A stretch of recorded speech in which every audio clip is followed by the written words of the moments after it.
Can you hear me? Yes. ID. APC 897504C. Can you move your head?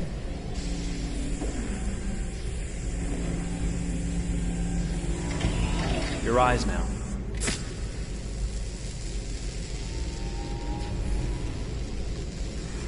Cervical and optical animation checked. Now give me your initialization text. Hello. I'm the 3rd generation AX400 android. I can look after your house, do the cooking, mind the kids. I organize your appointments. I speak 300 languages, and I am entirely at your disposal as a sexual partner. No need to feed me or recharge me. I'm equipped with a quantic battery that makes me autonomous for 173 years. Do you want to give me a name? Yeah.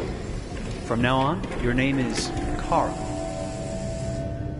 My name is Kara. Initialization and memorization checked. Now, can you move your arms?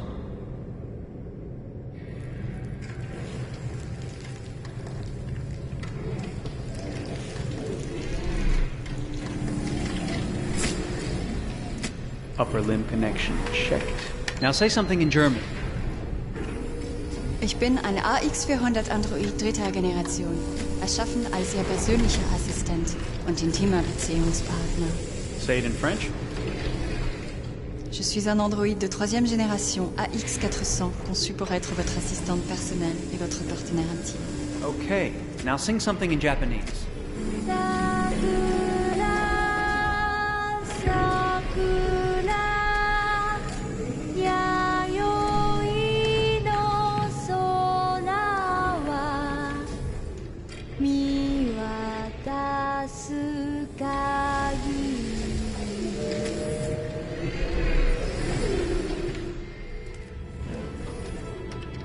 Multilingual verbal expression checked. Go ahead, take a few steps.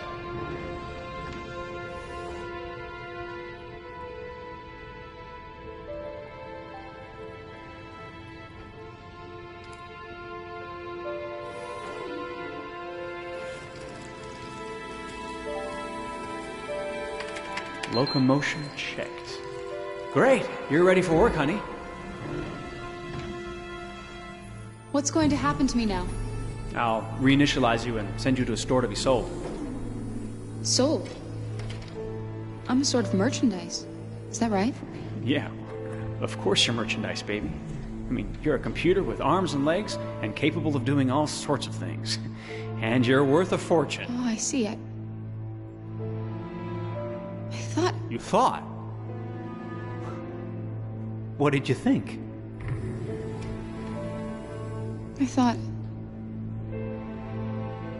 I was alive. Shit, what is this crap? That's not part of the protocol.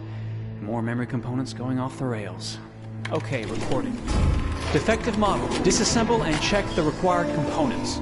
You're disassembling me, but why? You're not supposed to think that sort of stuff. You're not supposed to think at all, period. You must have a defective piece or a software problem somewhere. No, I feel perfectly fine, I assure you.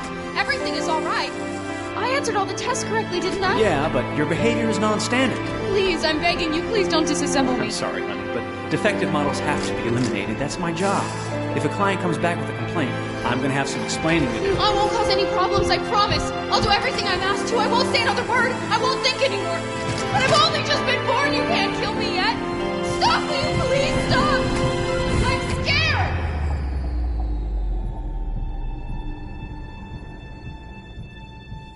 I want to live. I'm begging you.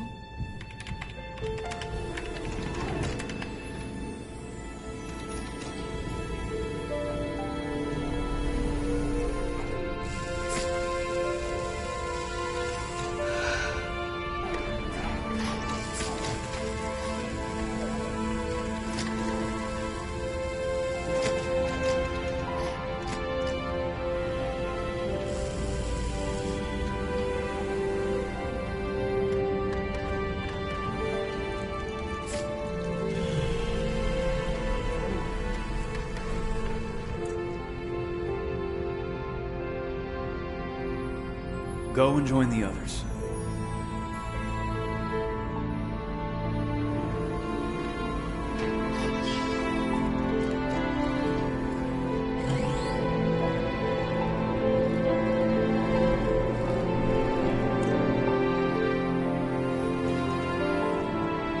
Stay in line, okay? I don't want any trouble. Thanks.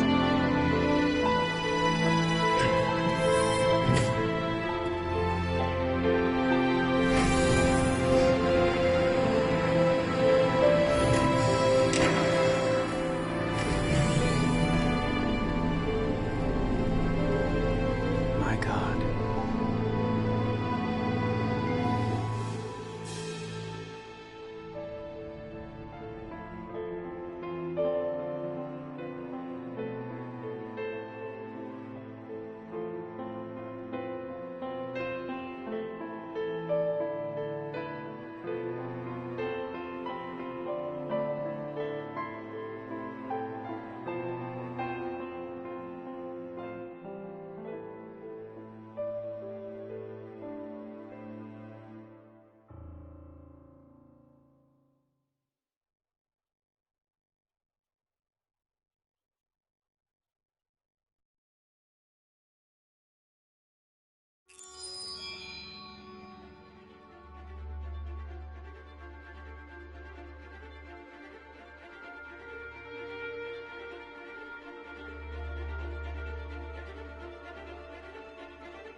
Detroit. This is where it all began. The world's forge. The place where it all started. And it will all end. One error, and I came to life. I stepped out of the darkness, and I opened my eyes. First there was the fear, the light, the noise, the cold, and the fear again. I could feel my hands shaking, my heart pounding in my chest.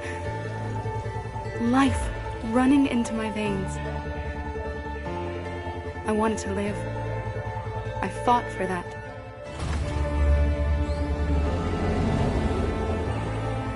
I had to find out what was outside. I had to see daylight, feel sunshine on my skin, wind on my face, to see the world, the colors, the smells.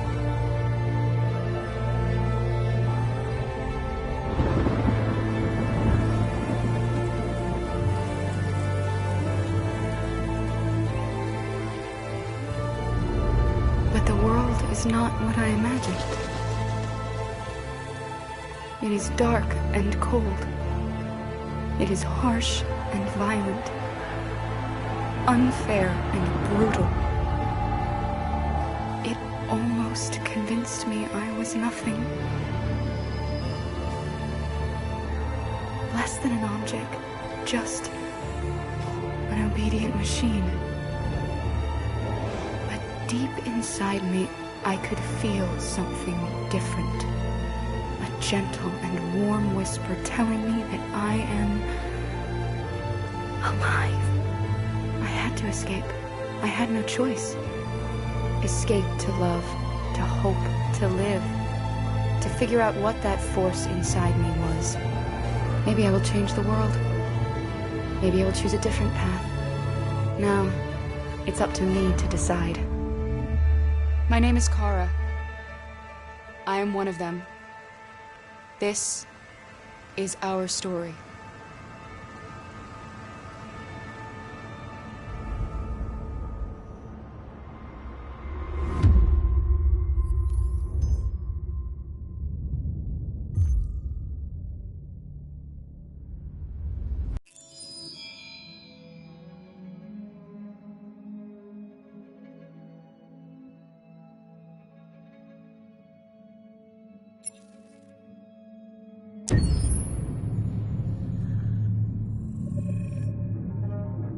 When David and Guillaume got back in touch about making Detroit, I wasn't terribly surprised they decided to make it because the fan response was so intense. So it makes sense that they would choose to do that after the enthusiasm. It was a challenge, and it was just an interesting thing to get my head around how to approach this character now as a different, much older person, and whether or not she had changed. And I'm very happy to say that with Detroit, I've had the opportunity to see Kara grow so much more than I ever expected.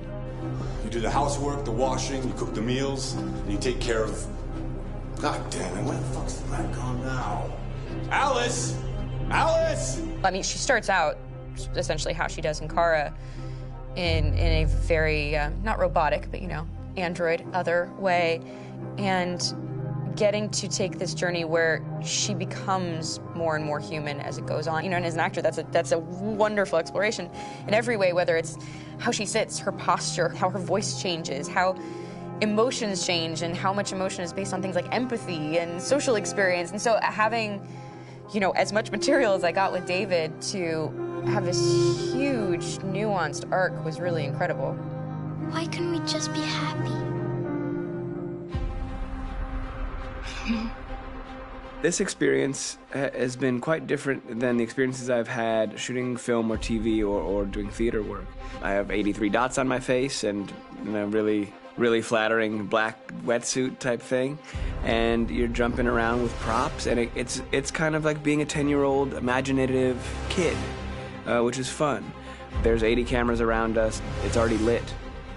So we just shoot and shoot and shoot and shoot and shoot. There's no change of sets, there's no hair and makeup, there's no wardrobe, so we move really fast, and we'll go through about 35 pages in a day. Working in TV or film, we'll probably do 6 pages a day. It's kind of acting boot camp. It's like working out constantly. I mean, you're doing this thing, and then you got to do something that's completely other back to back to back. And so that kind of process of working is very challenging, but it's also very exciting because you just have to keep coming up with new ideas.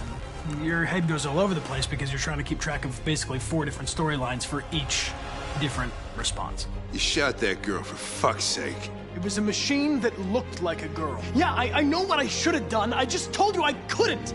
All right, I'm sorry.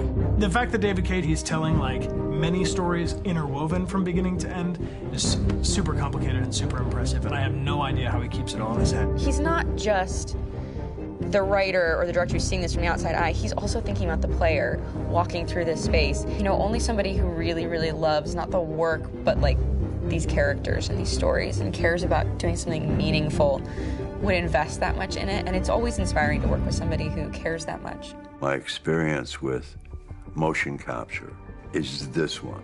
And I found it sort of terrifying in a way, because they said the computer's going to build you.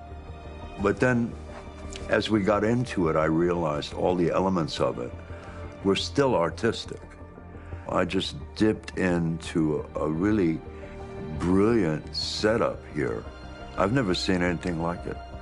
And this won't turn me into a product because I was playing a character. So, it's wonderful. In the game, Detroit comes back because of a revolutionary industrial rebirth. And there's no reason why that can't happen in Detroit, because they have such tremendous infrastructure for millions and millions of people who can very easily support, you know, a new industry. The city is really strong and resilient, but the city has also been through so much. You see the damage. But it takes that time of kind of rebuilding and reinvesting into the city that I think is happening slowly but surely. The potential of Detroit as a city is something that this game does a lot of justice to, because it would be easy to look at Detroit as some place that used to be, and that's not the case. This game provokes a lot of conversation and reflection on our potential near-future engagement with machines. That's what we are to them. There's merchandise on display in a shop window. I think that a group that feels marginalized, feels like they deserve and have earned access to themselves and the environment around them, and are trying to figure out a way to articulate how to get freedom. What was I designed to be? Their slave? Their toy? It plays with your comfort levels. You think that this is fine, you're comfortable with it, until something blurs the line and throws you off, and now, do I feel differently about whether this should be allowed? Should it be banned? Should it be encouraged? You're gonna ruin our lives, and for what? For a bunch of machines? They are not machines! They are alive! I'm alive! You're alive! They're nothing! There are lots of comparable comparisons to any type of persecution of religion, race, etc., dating way back. It can't just be a video game where you shoot 'em up or where people make these choices to do whatever. I think that's the whole point. You have the choice, and you can either choose to go in one direction with your character or another. And I think that's going to be very telling about the gamer. Very telling. I think there's going to be a really strong reaction to this game, which has such a strong perspective. I'm that much more proud of it now to get to be a part of it, because it's important. In this game, you're actively building and designing the character through not just what kind of shield does he have or what color hair does she have, but like their temperament and the way they deal with problems. The different endings to this game are so radically different based off maybe seemingly insignificant choices in the moment, but like life, they all add up. And can't play life again, though.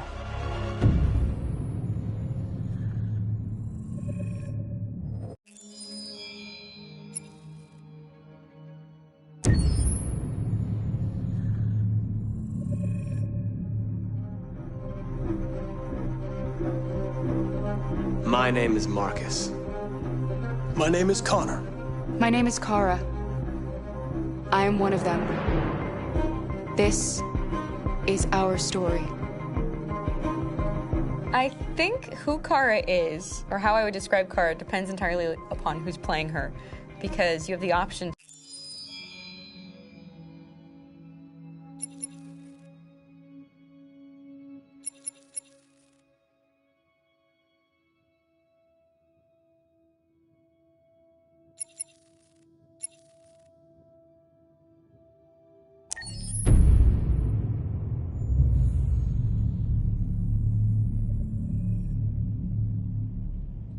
For starters, what should I call you? I'm Chloe. And you, what's your name? Oh, John. My name is John. Delighted to meet you, John. Could you tell us a little about yourself and what you can do, Chloe? Of course. I'm the first personal assistant built by CyberLife. I take care of most everyday tasks like cooking, housework, or managing your appointments, for example. And I understand you're the first android to have passed the Turing test. Could you tell us a little more about that? I really didn't do much, you know. I just spoke with a few humans to see if they could tell the difference between me and a real person. It was a really interesting experience.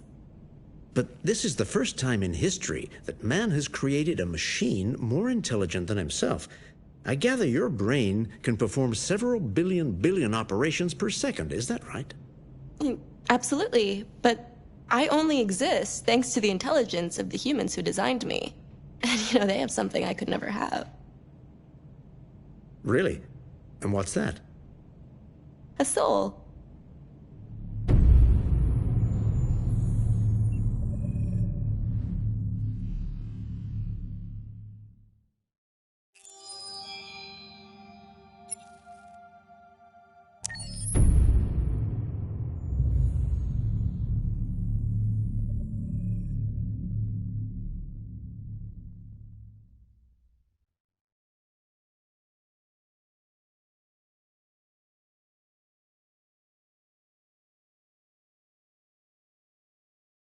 Hold on, just a little while longer. Hold on, just a little while longer.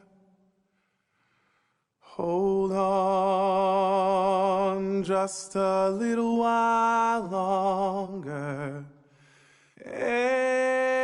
Everything will be alright. Everything will be alright. Fight on, just a little while longer. Fight on, just a little while longer. Fight on, just a little while longer. Everything will be alright. Everything will be alright. We will sing on, just a little while longer. Sing on, just a little while longer. Sing on, just a little while longer. Everything will be alright.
down will come baby, cradle and all.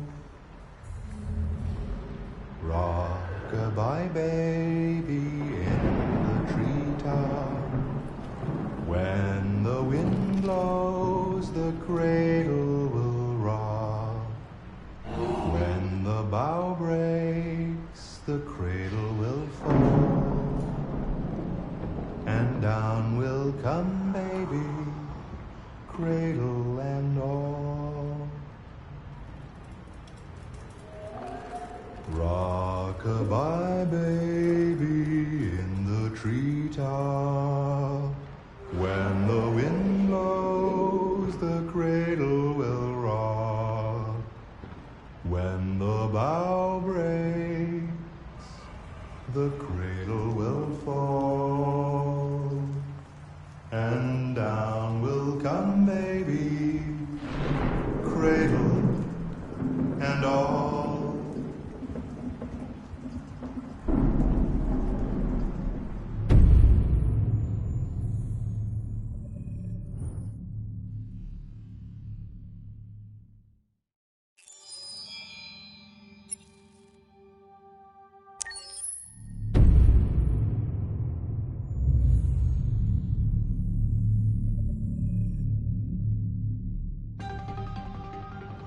In the space of a few years, androids have completely transformed the world in which we live. By letting androids into our homes and factories, the CyberLife company has made them everyday technology. The founder of CyberLife, Elijah Kamsky, is a very discreet man. Despite being the CEO of the highest valued company in the world and being voted Man of the Year by Century Magazine, he remains a mystery for most people. That's why we at KNC are so excited to be here as CyberLife opens its doors for the first time. Elijah Kamsky, could you please tell us where we are? Certainly, and welcome. We're currently in CyberLife's production center in Detroit, where all models are designed and manufactured. More than 10,000 androids come off the production line every day. Fascinating. Could you tell us what your goal was when you founded CyberLife? Well, I simply wanted to use technology to carry out all of our most annoying and repetitive tasks, so we'd have more time to enjoy life. I imagine you must have faced many challenges. Yes, there were technical challenges, but the hardest thing was to design an object that we would want to welcome into our homes. We had to imagine a machine in our own image that resembles us in every way, that moves, breathes, blinks like us, but yet is smarter and more capable than any human being. Let me show you around. We're here in Production Unit 4. Could you explain in a few words how the androids are made? Sure, yeah, it's very simple. We use machines to manufacture machines. The removable parts are assembled on a production line, and then we apply a synthetic skin to the whole body. A human operator checks the cognitive abilities with a pre-established protocol, and finally, the android is conditioned and sent out throughout the country. Here's the result. Say something. Hello. I am a RZ400 model. How can I be of service? You can go now.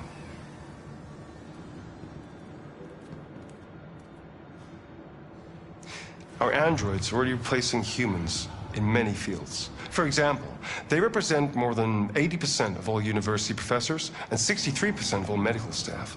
Tomorrow they'll replace our soldiers, and who knows, maybe one day, our leaders, to make the best decisions in humanity's interest. Come on. Replacing humans with machines has led to record unemployment of 28%. What do you think about the situation? Okay. The first steam engines also caused an increase in unemployment. But no one today would imagine turning back the clock. Artificial intelligence makes everyday lives easier. Nothing can stop progress.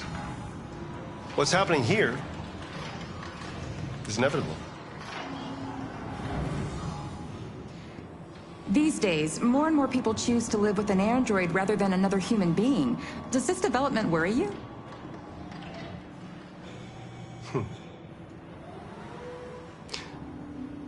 Everything's much easier with an android. They obey your orders without ever complaining. They can cook, discuss philosophy with you, have intimate relationships according to your desires. They never say no. Obviously, they are the perfect partner. Everyone deserves happiness.